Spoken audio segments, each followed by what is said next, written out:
If you've ever wondered what it would be like to play Dragon Age Inquisition on Nightmare difficulty with all the trials being on, well then this might be the build for you. When you play through the game with this build, enemies are going to say this about you. It's nearby. Yes. Well, shit. Hey, what's going on YouTube? Chop Celery here, and welcome to my manipulating Magister build in Dragon Age Inquisition, specifically for Nightmare difficulty, in addition to all the trials being on. Now, with this build, I chose, obviously I'm playing as a mage, and my specialization is the Necromancer tree. And I really fell in love with this tree. I think it actually might be my favorite specialization now in Dragon Age Inquisition. But it's just noted that, you know, a lot of people back in Tevinter use like a form of necromancy and such. So I wanted to at least put a themed build together that would, you know, kind of replicate that of the Tevinter Imperium. So without further ado, let's just go ahead and we'll talk about my spells first that makes this build effective.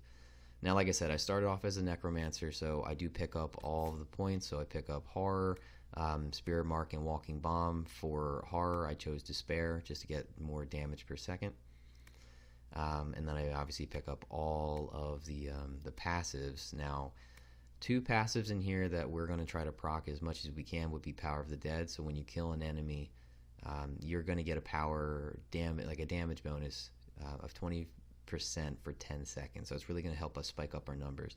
In addition to Death Siphon. So every time that an enemy dies nearby, which I'm not quite sure, like what how close you have to be, like what the area is that you have to stand within to get this, but every time we kill an enemy nearby, or anyone kills an enemy nearby, we're going to gain 20 mana and 10% of our health, which is just good. We're definitely going to need this, because we're not exactly tanky as this type of mage. Now for Spirit Mark, I went ahead and picked up Wisps of the Fallen.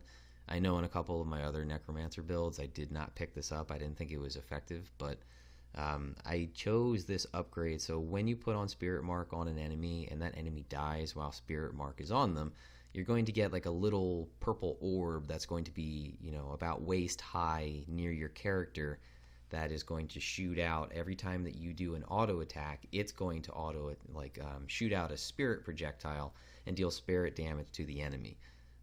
Not only, you know, upping our on hit numbers, but as well as it's going to help us pump out you know, some spirit damage, which if you ever play on Nightmare with like all the trials being on, some enemies have very high resistances to a lot of the different elements. So just having another spirit type of damage to help in our general output, it's just pretty helpful in my opinion. Now for Walking Bomb, I pick up Virulent.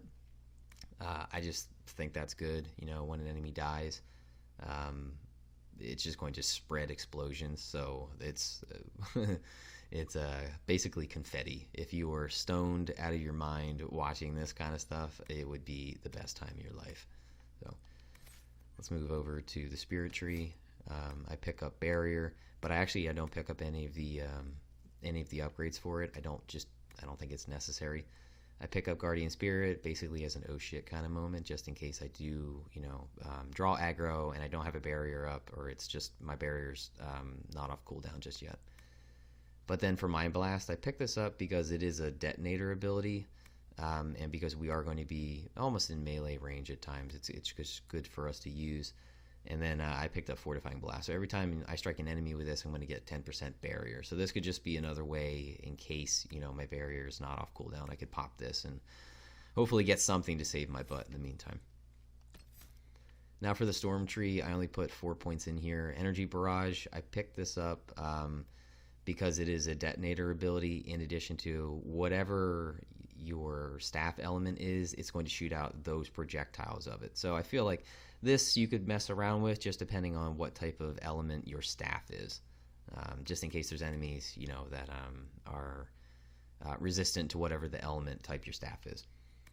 Now the other two passives in this tree I think are very important would be Conductive Current. So you're going to get 5% damage bonus for every 10% of your missing mana, as well as Gathering Storm. So when you use a basic attack, it's going to slow down or speed up the cooldowns for all of your spells, which I just feel like we will be doing auto attacks within our general rotation, especially when we get those wisps out to help us. Now for the Inferno tree, it doesn't really matter which one you would start out with. I just started with Immolate, but I don't use it. I use Flashpoint, Clean Burn, and Pyromancer on my way to getting Fire Mine. Fire Mine, this is really where a lot of my burst damage comes from, and then I just chose the Flaming Array, so I can create multiple mines directly in front of you, which when you put down a Fire Mine, usually there's like the activation delay, but I find when you shoot out like the Flaming Array, most of these mines will actually detonate upon impact. You don't have to prime them. So I don't know if that's supposed to or if it's working as intended, but that's the only reason why I chose Flaming Array rather than Searing Glyph, because I didn't want to have that priming time in there. Now for the Winter Tree, I go ahead and pick up just basically the right-hand side. I pick up Fade Step, but I don't use it. I picked up that just for the passive Frost Mastery. Freeze and Chill Duration bonus of both 25% longer, which is good.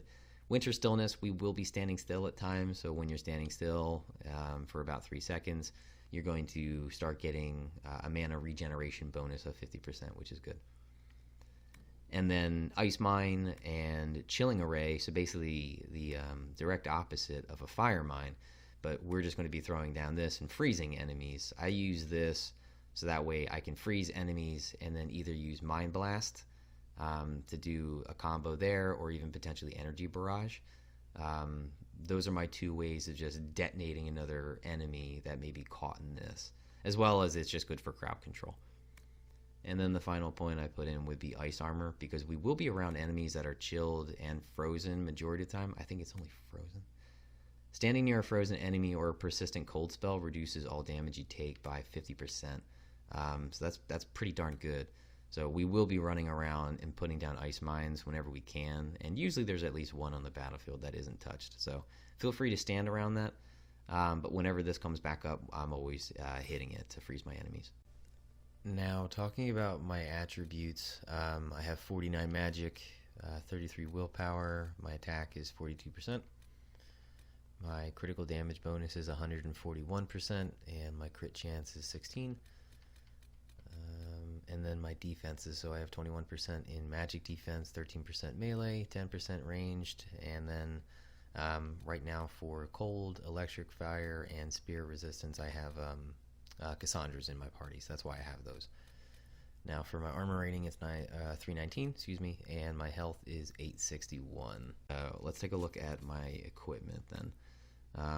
I crafted this staff. It is actually the Encore staff. It's it's actually really interesting to use. When I first saw it, I didn't really think much of it, but I've been using this basically the whole game, and I love it.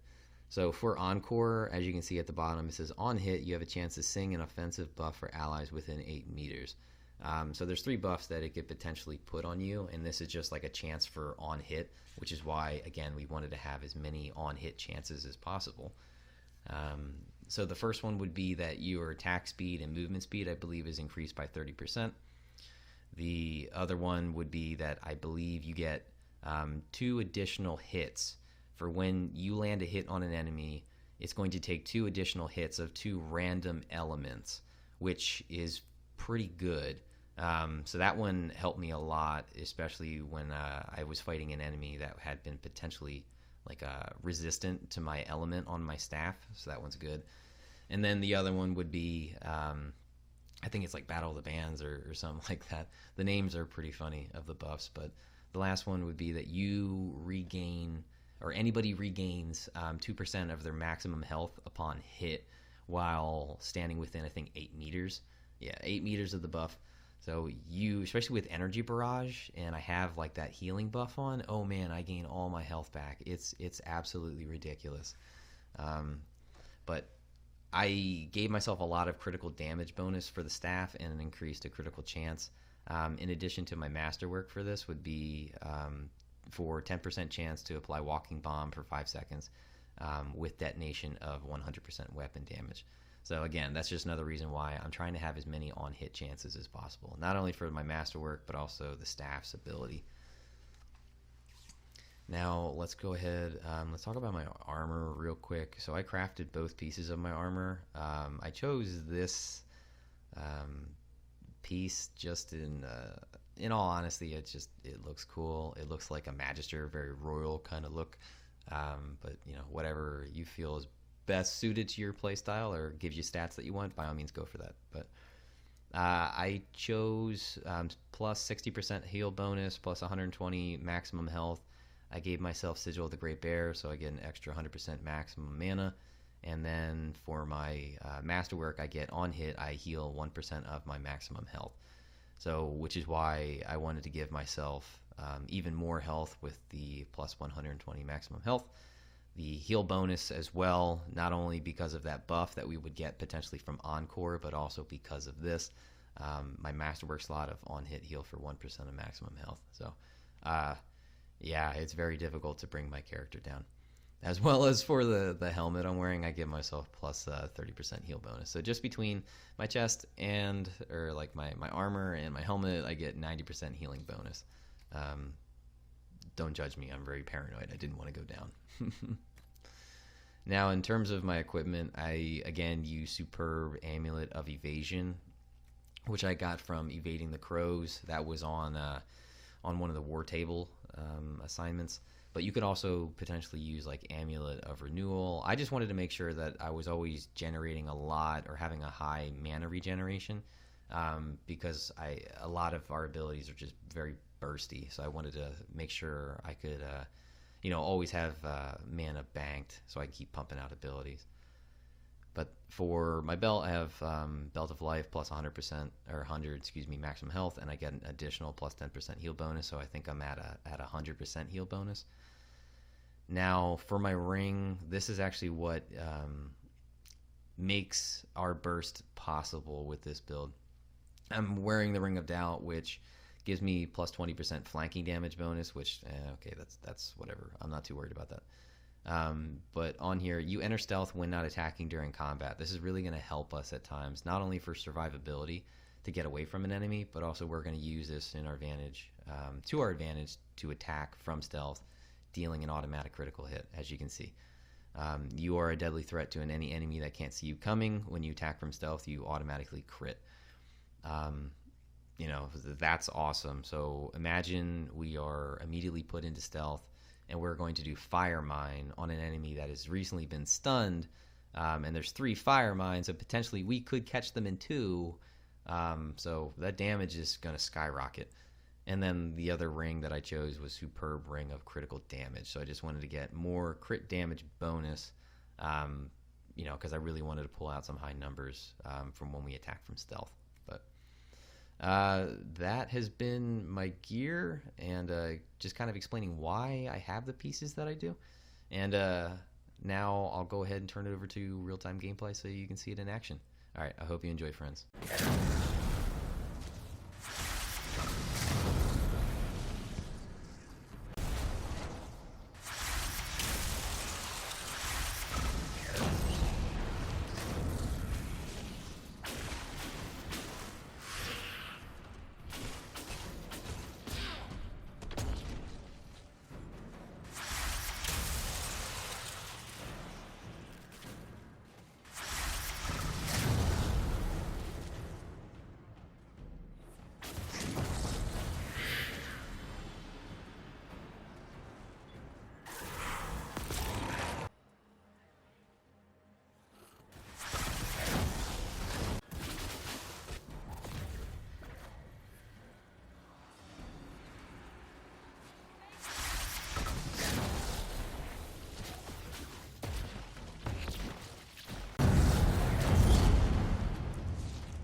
Nearby?